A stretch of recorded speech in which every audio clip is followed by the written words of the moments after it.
Titanic জাহাজ, অহংকারের জাহাজের ট্র্যাজিক পরিণতি। বন্ধুরা, আজ আমরা জানবো এমন এক জাহাজের গল্প যেটি ছিল প্রকৃতির এক বিস্ময়, মানুষের গর্ব, কিন্তু শেষ পর্যন্ত প্রমাণ হয়ে গিয়েছিল মানুষ যতই শক্তিশালী হোক না কেন, প্রকৃতির কাছে সে কতটা অসহায়। 1912 সালে তৈরি হলো বিশ্বের সবচেয়ে বড় ও বিলাসবহুল জাহাজ RMS টাইটানিক। ব্রিটেনের সাউদাম্পটন বন্দর থেকে নিউ ইয়র্কের উদ্দেশ্যে যাত্রা করল 10 এপ্রিল। এটি ছিল এক অবিনাশী জাহাজ, এমনটাই দাবি করেছিলেন নির্মাতারা। একজন কর্মকর্তা বলেছিলেন, এই জাহাজকে ঈশ্বর নিজেও ডুবাতে পারবেন না। এই কথাটি পরবর্তীতে হয়ে দাঁড়ায় ইতিহাসের অন্যতম অহংকারপূর্ণ ও ভয়ানক উক্তি। জাহাজে ছিল প্রায় 2200 জন যাত্রী। কেউ ছিলেন রাজপুতের মতো ধনী, কেউ আবার শ্রমিক, কেউ স্বপ্ন দেখতেন আমেরিকায় নতুন জীবন গড়ার। বিলাসিতা ছিল যেন রাজপ্রাসাদ, dining hall, swimming pool, library, যা আজ অবিশ্বাস্য মনে হয়। 14 এপ্রিল 1912 রাত 11:40।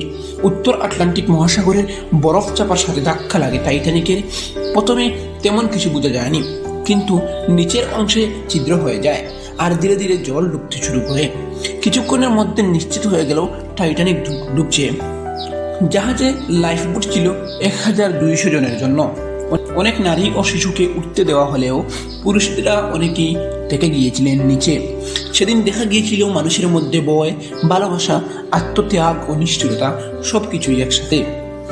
অনেক স্বামী স্ত্রীকে শেষবারের মতো বিদায় জানিয়েছিলেন। একজন মা তার সন্তানকে চেপে ধরে বলেছিলেন, তুমি বেঁচে থাকো মা, আমি থাকবো না। অনেক ধনী মানুষও ছিলেন, কিন্তু মৃত্যুর সামনে সবাই ছিল সমান। রাত 2:20 টাইটানিক সম্পূর্ণ ডুবে যায়। প্রায় 1500 মানুষ সেদিন হারিয়ে যায় ঠান্ডা জলে। মাত্র 700 জন বেঁচে ফিরেন। এই দুর্ঘটনা আজও বিশ্বের সবচেয়ে দুঃখজনক ও স্মরণীয় নৌ দুর্ঘটনাগুলোর একটি।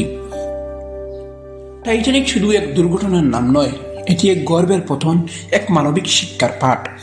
আজ আমরা শিখি, জীবন অনিশ্চিত, তাই অহংকার নয়, বিনয়ী মানুষকে বেঠায়। ধন্যবাদ। ভিডিওটি ভালো লাগলে সাবস্ক্রাইব করে পাশে থাকুন।